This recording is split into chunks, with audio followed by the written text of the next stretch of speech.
próprio, assim, acho, nós de esquerda, não sei, sim, a gente fala das coisas com muita paixão, né? E por quê? Porque a gente, quer dizer, não é apenas assim, um exercício intelectual abstrato. Quer dizer, a gente fala das coisas às quais a gente dedica assim, a nossa vida. Mas, e às vezes a paixão com a qual a gente fala faz com que o tom das palavras pareça assim, muito peremptório, definitivo, assim, pleno de certezas. Não é isso, né? Assim, eu até assim, costumo dizer, né, assim, quando eu era estudante lá naqueles antes de 64, e a gente lutava por uma reforma universitária, né, a gente tinha assim, um modelo de reforma universitária, né? E o que a gente queria? Que a universidade brasileira fosse minimamente parecida com outras universidades que existiam no mundo, né? Assim, o Darcy tinha escrito um livro fantástico, A Universidade Necessária, a UNE, né? Assim, Universidade Necessária até um pouco depois. Na verdade, os dois grandes documentos sobre a reforma universitária daquela época foram produzidos pelos estudantes em encontros da UNE, né? Que um foi o encontro de Salvador e o outro foi o encontro de Curitiba, e tinham lá as cartas da reforma universitária produzidas nesses dois encontros que a UNE realizou. Se a participação de professores naquela época, na luta pela reforma universitária, era muito pequena, né? Assim, nós contávamos nos dedos os professores que tinham uma participação ativa e compromissos com a transformação da universidade brasileira, né? Então, digo assim, estou lembrando isso para dizer que hoje, ao contrário daquela época, não há um programa de reforma universitária definido, né? Por quê? Porque a universidade ela está em tela de juízo no mundo inteiro, né?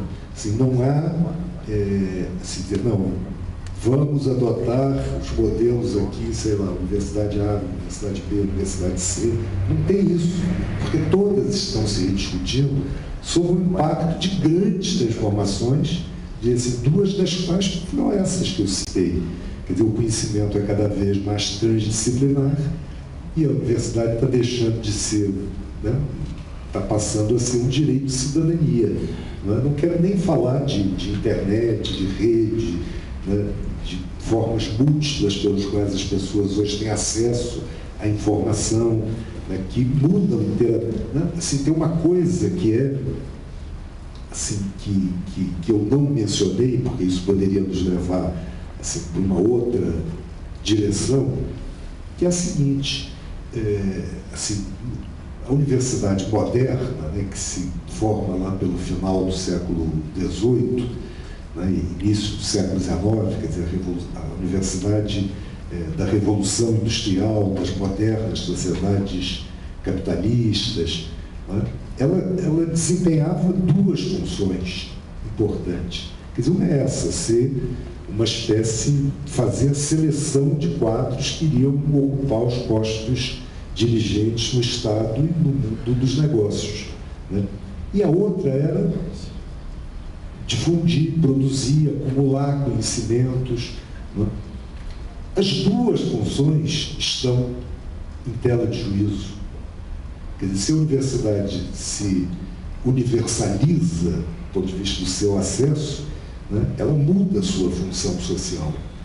E, por outro lado, assim, boa parte do conhecimento produzido hoje no mundo está fora das universidades, está nas empresas privadas, né?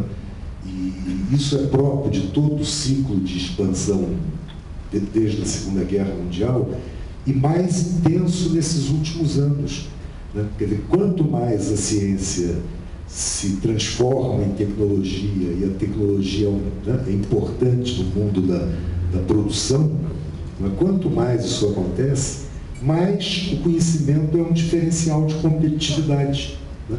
Sim, e as grandes empresas do mundo internalizaram laboratórios de pesquisa que causam inveja às universidades. Né?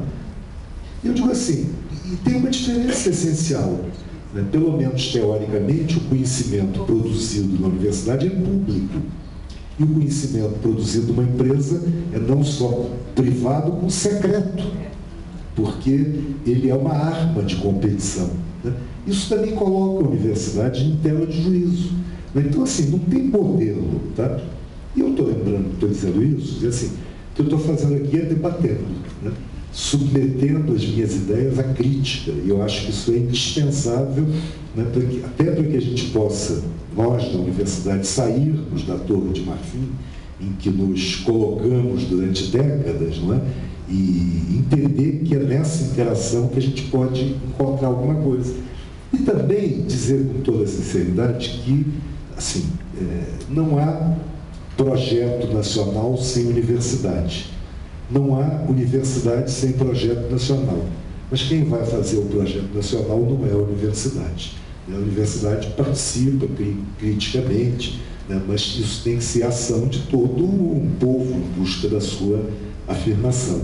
Então, assim, muitas das coisas que eu digo são conclusões que podem ser provisórias, né, e que amanhã, portanto, podem ser modificadas. Tá? Agora, eu digo assim, o Brasil não é um país que deu certo. E dizer o contrário, Ceci, é a gente se condenar ao imobilismo e achar que a gente vai sair deste buraco em que se encontra por algum milagre que é o país que dá certo. O Brasil não deu certo. O Brasil, na segunda metade do século XIX, 1850, 1880, o Brasil era mais importante que os Estados Unidos.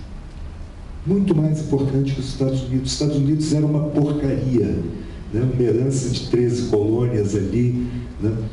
Assim, tem um indicador que é muito precioso, e o Saturnino vai aprovar esse meu indicador, que é a ópera. As óperas estreavam na Europa, no Scala de Milão, no San Carlo de Nápoles, onde quer que fosse, 3 meses